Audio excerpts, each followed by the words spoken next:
In the name of Allah, the most beneficent and the most merciful. Assalamu alaikum, my dear student. Me, Yasir Mahmood, your physics teacher. I hope you all will be fine and enjoying good health. My dear student, in the previous lecture, we had discussed about work done due to constant force. Today, our topic is work done by the variable force. What is variable force? Force which does not remain constant during the process of doing work is called variable force. In many cases, force does not remain constant.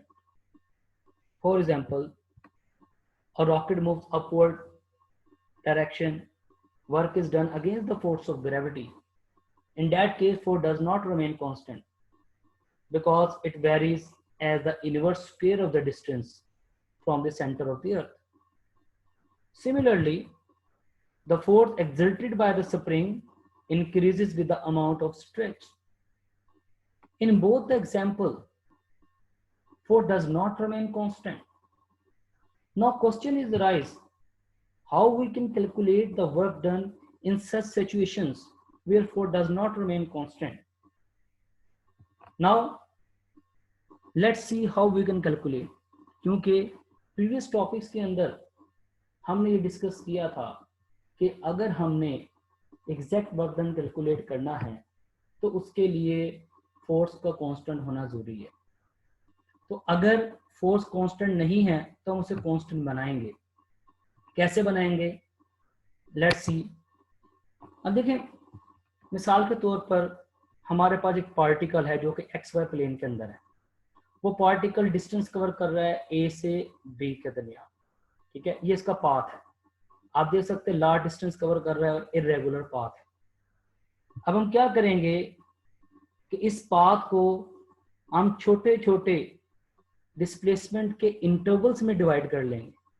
आप ये देख सकते हैं हमने क्या किया, पहला interval का डिस्प्लेसमेंट डेल्टा D1 से शो कर दिया, दूसरे इंटरवल के डिस्प्लेसमेंट को डेल्टा D2 से शो कर दिया, तीसरे को हम डेल्टा D3 से कर देंगे, चौथे को delta D3, D4, D5 to so Dn तक।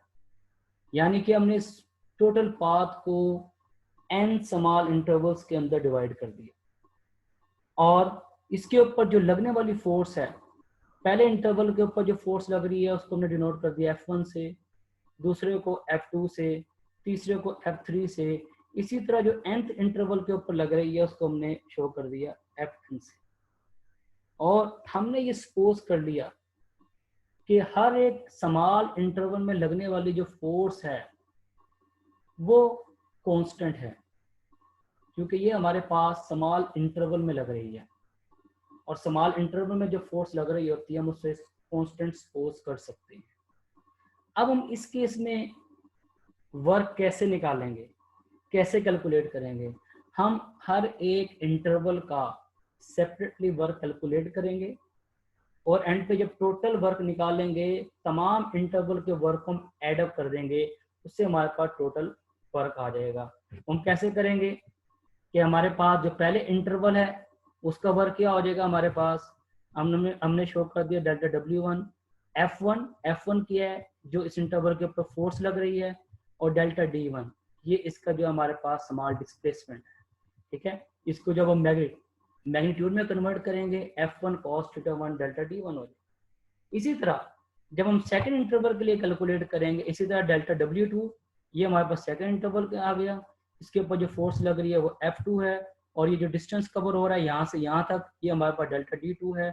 इसको जब मैग्नीट्यूड में कन्वर्ट करेंगे इसी तरह F2 cos θ2 डेल्टा D2 आ जाएगा। इसी तरह हम nth इंटरवल तक जो है इसको कैलकुलेट कर लेंगे, और जो nth इंटरवल में जो हमारे पास वर्क की वैल्यू आएगी वो हमारे पास क्या आएगी, F3 cos θ3 डेल्टा D3। ठीक है माय डियर स्टूडेंट।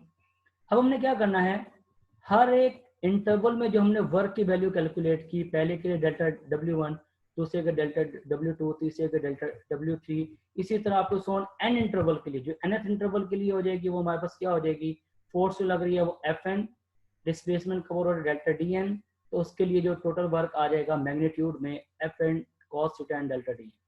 अब हम क्या करेंगे, जैसे मैंने आपको पहले बताया था कि हर एक स्मॉल इंटरवल में जो हमने वर्क डन कैलकुलेट किया है, हम उन तमाम के तमाम वर्क डन को हम क्या कर लेंगे, एड अप कर लेंगे। हम किस तरह एड अप करेंगे, देखें W टोटल से हमने डिनोट कर लिया टोटल वर्क डन तमाम इंटरवल्स के अंदर, delta W1 plus delta W2 delta W3 up to so on delta Wn। अब यहाँ पर वैल्यूज पुट कर दें आप। हमने डेल्टा W1 की वैल्यू पुट कर दी, डेल्टा W2 की कर दी, डेल्टा W3 की कर दी, फिर डेल्टा Wn की कर दी।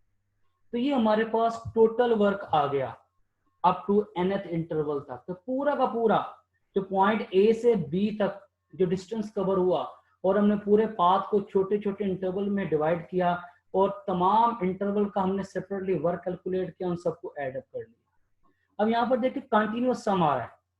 तो हमने मैथ के अंदर ये पढ़ा था कि अगर कंटिन्यूअस सम आ रहा है लार्ज क्वांटिटी के अंदर, तो उसको एक सिंगल सम से हम शो कर सकते, जिसे हम कहते हैं summation, that is sum for all the values. उसके लिए हम क्या करते हैं, हम एक वेरिएबल ले लेते हैं, उस वेरिएबल को इनिशियल वैल्यू से इनिशियलाइज करवा देते हैं, और कहाँ तक चलता है वो वेरिएबल, जब तक हमारे पास एंडिंग वैल्यू नहीं आ जाती। इनिशियल वैल्यू क्या 1 है, एंडिंग वैल्यू क्या है, वो n है। तो आई हमने एक वेरिएबल ले लिया जिसकी वैल्यू 1 से लेकर n तक है।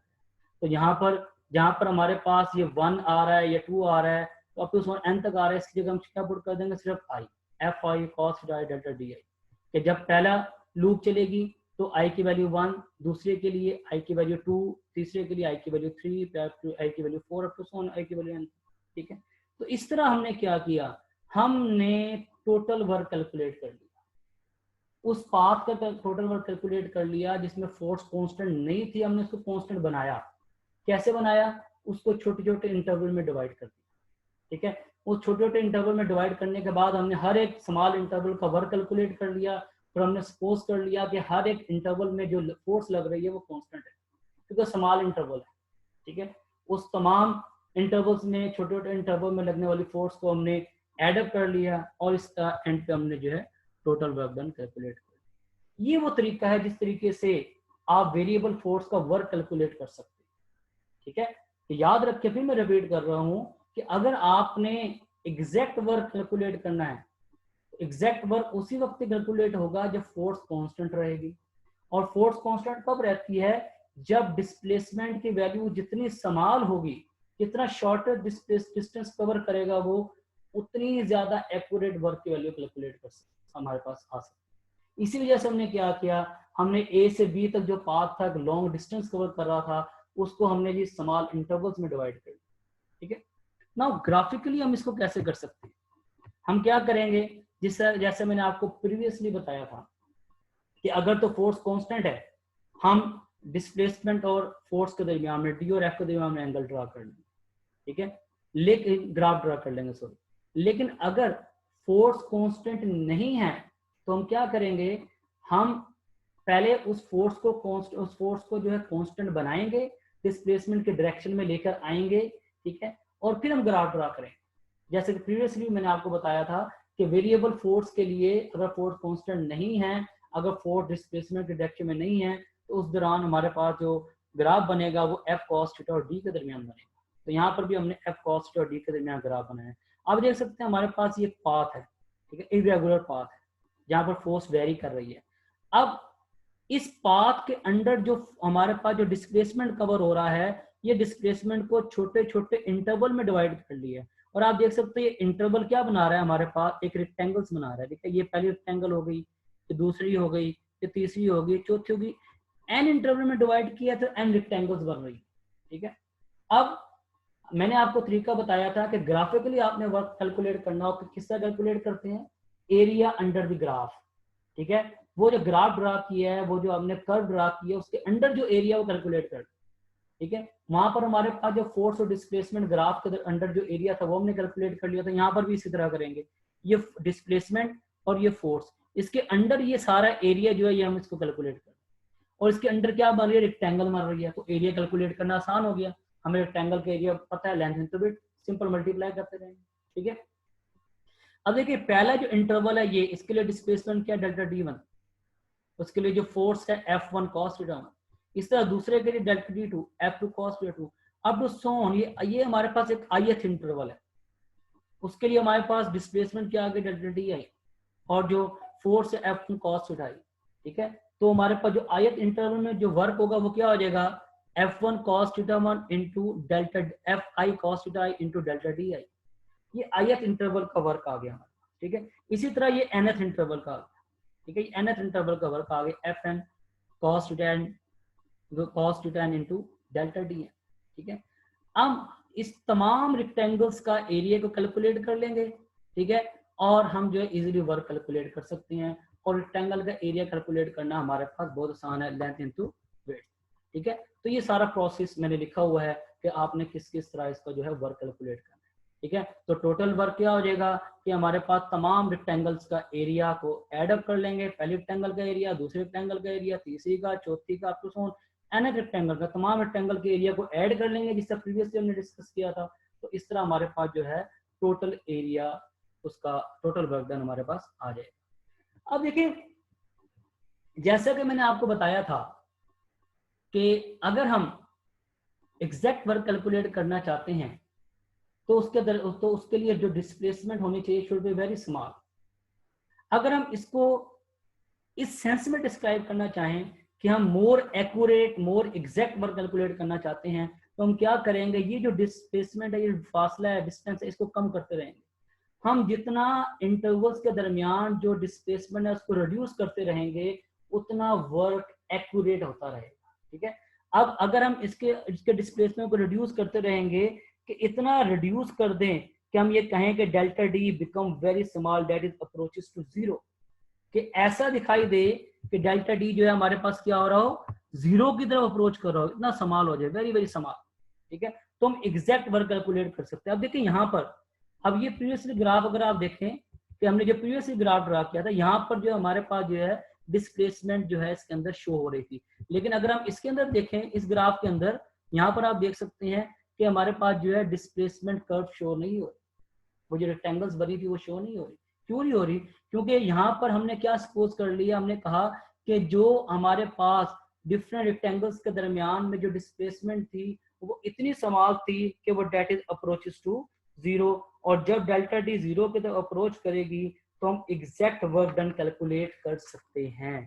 ठीक है, तो उसके लिए हमारे पास एग्जैक्ट वर्क डन के लिए इक्वेशन क्या हो जाएगी, डेट इज डब्ल्यू टोटल, वही वाली हमारे पास इक्वेशन, बस यहाँ पर एक आ जाएगा limit delta D approaches to zero, कि हमने जो फैक्टर डिस्प्लेसमेंट किया उसको लिमिट कर दिया। ठीक है, उसको हमने इतना लिमिट कर दिया कि इतना कम डिस्प्लेसमेंट है कि एक इंटरवल से दूसरे इंटरवल के दरमियान में डिस्प्लेसमेंट इतना स्मॉल है ना होने के बराबर, कि हमें ऐसे दिखाई दे रहा है कि डिस्प्लेसमेंट के दरमियान है ही नहीं, फासला है ही नहीं, गैप है ही नहीं। ठीक है, very very small, approaches to zero. ठीक है, तो इस तरह जो है हम इस केस में वर्क को कैलकुलेट कर सकते हैं। तो लिहाजा जो टोटल वर्क होगा वेरिएबल फोर्स से, वो हम कैसे कैलकुलेट कर सकेंगे, तो हम सिंपली कह सकते हैं कि work done by the variable force in moving a particle between 2 points is equal to the area under the f cos theta versus d। जो प्लॉट हमने किया है f cos theta versus d, दो points के दरमियान में, a और b के दरमियान में जो ग्राफ ड्रा किया है f cos theta और d के दरमियान में, इस सारे एरिया को आप कैलकुलेट कर लें, इससे हमारे पास टोटल वर्क डन आ जाएगा। ठीक है माय डियर स्टूडेंट, ये हमारे पास आज का लेक्चर था, that was about the work done by the variable force. My dear student, इसको आप स्टडी करें, कोई पॉइंट समझ नहीं आया, कोई पॉइंट आपको कंफ्यूज कर रहा है, वो आप नोट कर लें।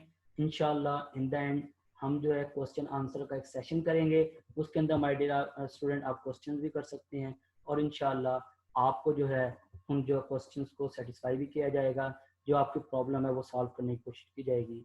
थैंक यू वेरी मच, अल्लाह हाफिज़।